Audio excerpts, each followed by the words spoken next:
was house sitting for my grandma one weekend while she went to Florida with some of her church friends. I was sleeping in the guest bedroom next to her room. The guest bedroom always had 2 twin beds inside of it that my brother and I would sleep in when we had sleepovers at her house. I took the bed next to the window, but before getting into bed, I checked all the doors making sure they were locked. When I did get into bed, it was early, and I didn't actually go to sleep for a while. There wasn't much to do at my grandma's house. I was just on my phone for an hour or two, watching videos, texting people, whatever. That's when I thought I could start hearing someone's voice outside. It sounded like a woman's voice, saying hello. I left the bedroom and inched my way closer to the front door, moving slow because I was trying to listen. Hello? It was a woman's voice, just going hello like every 10 seconds. As I got closer to the front door, I realized that's where it seemed to be coming from. My grandma's door doesn't have a peephole, but the windows in her dining room gave a clear view of the front porch, so I went over to that window to attempt to get a view of who was out there. I tried peeking my head in between the plastic blinds without making it obvious, but I guess I didn't do a good job of that, because when I looked, I did see a woman on my grandma's stoop, and she was looking right at me, as if she knew I was going to be looking through those blinds. Once again, she said hello, with some freakish smile on her face. This woman was older, but don't picture her as some innocent-looking, small old lady. She looked like she was maybe late 50s, early 60s, and something about her face just skeeved me out. I moved away from the window and thought maybe it was one of my grandma's friends. It was midnight, though. Why would anyone come to the door this late? And why wouldn't she knock or ring the bell? Why was she just standing out there going hello over and over? I was genuinely unsettled. I just went back to the guest bedroom and shut the door. Now with the door shut as opposed to before, I couldn't hear that woman anymore. Maybe it was that, or she just decided to leave. I started texting everyone about it, my sisters, my friends, telling them how bizarre it was. But a good amount of time passed in silence, and I was starting to calm down.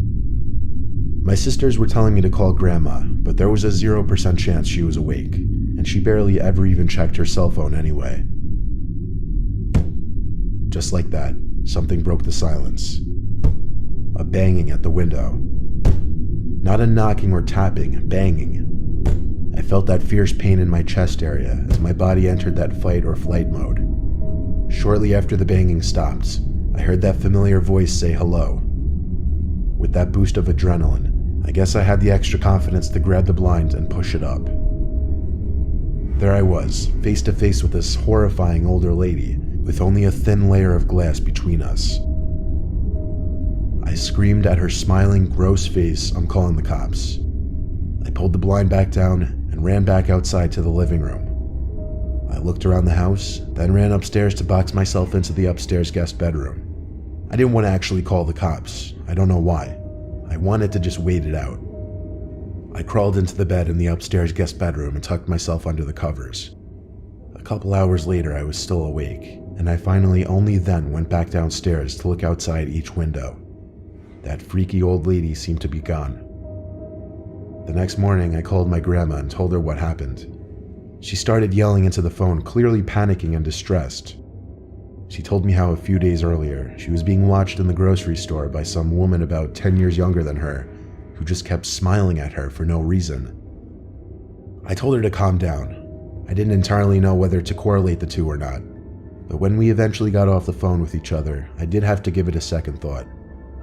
My grandma is 75, and she has lost a bit of her wits, so I do have to take some of the things she says with a grain of salt.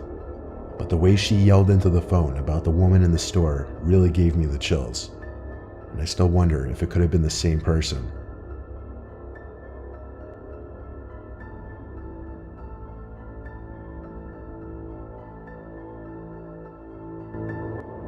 My name is Nicholas. I'm currently a freshman at Syracuse University, which doesn't exactly sit in the safest area.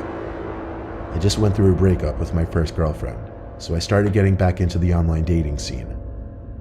I was using the app Hinge when I found some blonde girl named Stephanie who I really connected with. She also went to Syracuse.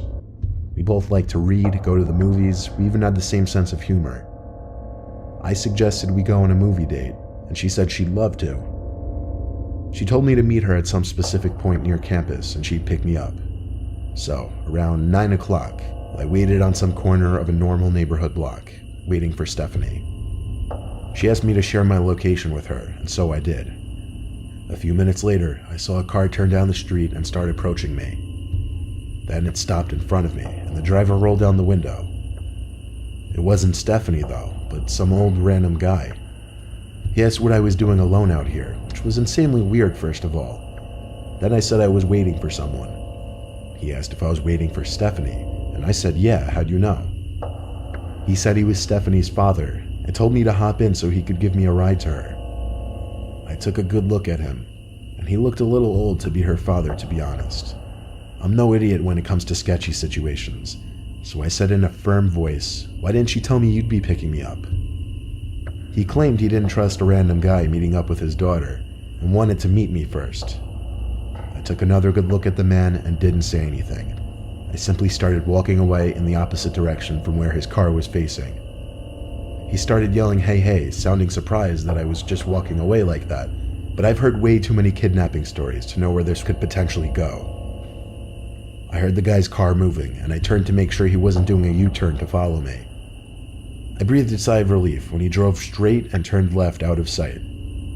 I continued walking down the block towards campus. I got to the corner of the block and was just about to make a turn when I noticed what I was pretty sure to be the same car the man was driving, just parked on the side of the road with the light shut off. I briefly tried looking into the window as I passed, but the glass was tinted. I tried not making it obvious that I was suspicious and continued walking. I got a text from this so-called Stephanie person saying, why didn't you get in the car with my dad? I ignored the text and continued walking. I kept looking back to see if the car would move. When I got to an intersection in the road, I turned right and then full-on booked it in the direction of campus. Surprisingly, I wasn't followed. I made it back to campus out of breath and started walking to my dorm building. I felt like I heard footsteps following me, though. I thought maybe I was being paranoid, but when I heard a piece of broken glass being kicked by someone's shoe, I knew I was being tailed. I made a point of ducking down behind a van and stopping to give me time to listen for where their footsteps were coming. They were a few cars away from me. Then I remembered. I never stopped sharing my location with Stephanie, or should I say that man. I saw him. It was that old man. He was approaching from between two cars across from me. He yelled something that I didn't fully understand, but it sounded like he said, come back and I'll take you to her. He had to be like 60-something. There's no way he would catch me if I sprinted. I lost him easily when I ran, and made it back to my dorm room.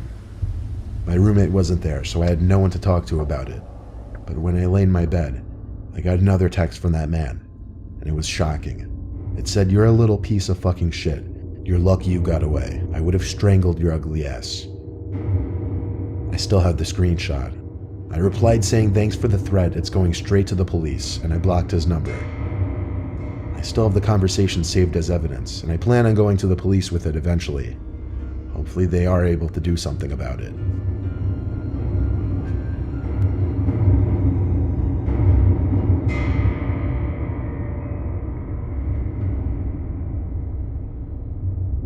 When I was 18, I had a side job as a part-time janitor at my high school over the summer. I would work sometimes days and sometimes nights, anywhere from 9 a.m. to 12 a.m., depending on how much money I needed. Oftentimes, I would be left to lock up the building when the older janitors have left. This was a time before the high school had cameras installed in every single hallway.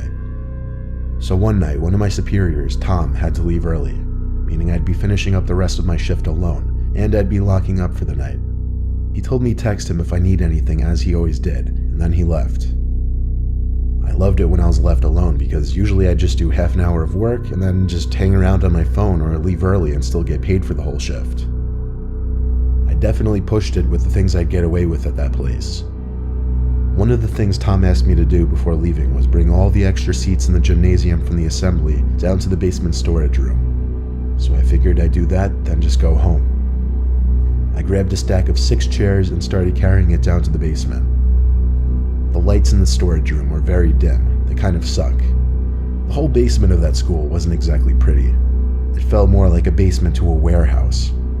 Anyway, there were what appeared to be a bunch of art mannequins covered by paint cloths. You know, those big things that look like blankets. It seemed all the school's art supplies were stored down here. I dropped a stack of chairs down where the rest of the chairs were stored, and went back up to the gym to get more. When I came back down with more chairs, I noticed one of the mannequins was exposed now. The blanket was removed from on top of it.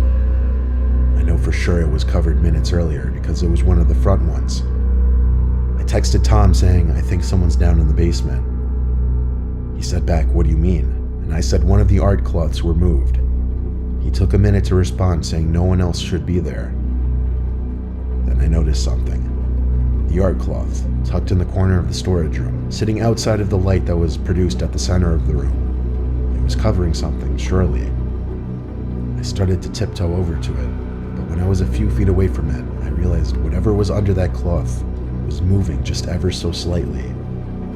There was undoubtedly someone hiding under there. I ran back upstairs and locked the basement door. I texted Tom saying someone is hiding under a cloth in the basement. He said call the cops, but I insisted he just come back since he only just left like 10 minutes ago. He didn't want to come back though. He told me to be a man and confront whoever was down there. So I went down to the basement again. However, the cloth was now strewn flat on the floor, and whoever was hiding under there was gone. But possibly the scariest thing was yet to happen. As I stood in the storage room, there were loud metallic thumps coming from above my head.